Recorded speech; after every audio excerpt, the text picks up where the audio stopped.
السلام علیکم ورحمۃ اللہ وبرکاتہ۔ نحمده ونصلي ونسلم على حبیبہ الکریم، اما بعد، اعوذ باللہ من الشیطان الرجیم، بسم اللہ الرحمن الرحیم۔ یا ایھا الذین آمنوا اتقوا اللہ وابتغوا الیہ الوسیلۃ وجاہدوا فی سبیلہ لعلکم تفلحون۔ آمنت باللہ صدق اللہ العظیم۔ آئیے چند منٹ کی گفتگو میں آپ کے سامنے پیش کروں۔ اس سے قبل ہمارا انتہائی عقیدت و احترام کے ساتھ آقائے کائنات فخر موجودات رحمت عالم نور مجسم صلی اللہ علیہ وسلم کے مقدس دربار میں درود و سلام کا نذرانہ پیش کریں۔ سب لوگ بآواز بلند پڑھی اللہم صلی علی سیدنا و مولانا محمد وعلی آل سیدنا و مولانا محمد وبارک وسلم صلاۃ و سلام علیک یا رسول اللہ صلی اللہ علیہ وسلم۔ ماشاءاللہ عرص حضور حافظ ملت علیہ رحمت و رضوان میں آپ اور ہم شرکت کی سعادت حاصل کر رہے ہیں۔ یہ ہم پر اللہ تعالیٰ کا بہت بڑا فضل و احسان ہے۔ اللہ پاک ہم سب کو حضور حافظ ملت علیہ رحمت و رضوان کے فیضان سے خوب مالا مال فرمائے۔ حافظ ملت نے جو چمن آباد کیا، اس چمن سے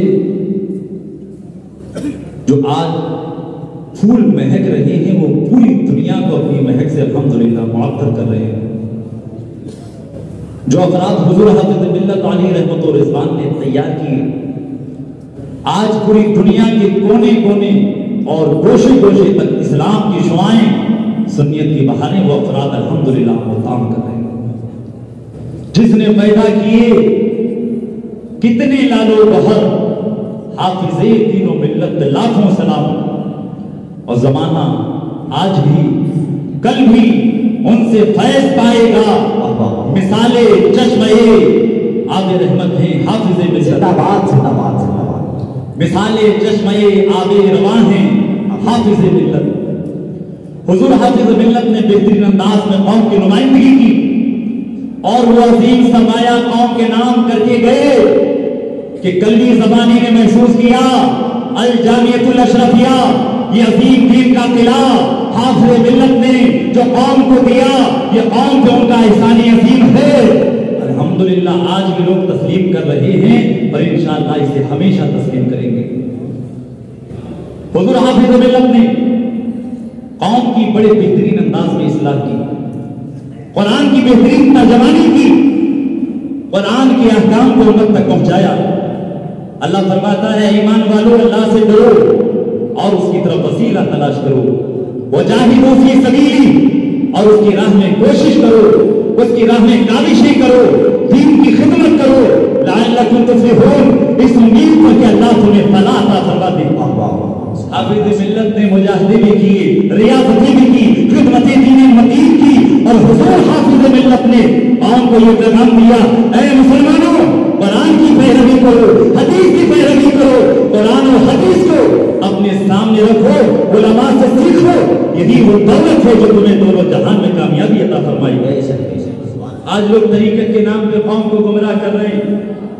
اعلیٰ حضرت امام اہل سنت سے سوال کیا گیا تو آپ نے ایک رسالہ لکھا نقاء الصلافہ فی احکام البیعۃ والخلافہ۔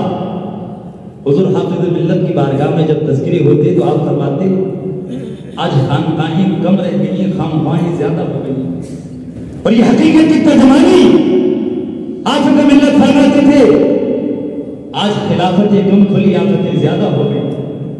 کہ یہ ماحول کی عکاسی نہیں تھی، وہ بہترین انداز میں اہل سنت کے نظریات کی ترجمانی کر رہے تھے اور زمانے کو جگا رہے تھے، بیدار کر رہے تھے، اور آج فرزندار اشرفیہ پوری دنیا میں قوم کو بیدار کر رہے ہیں۔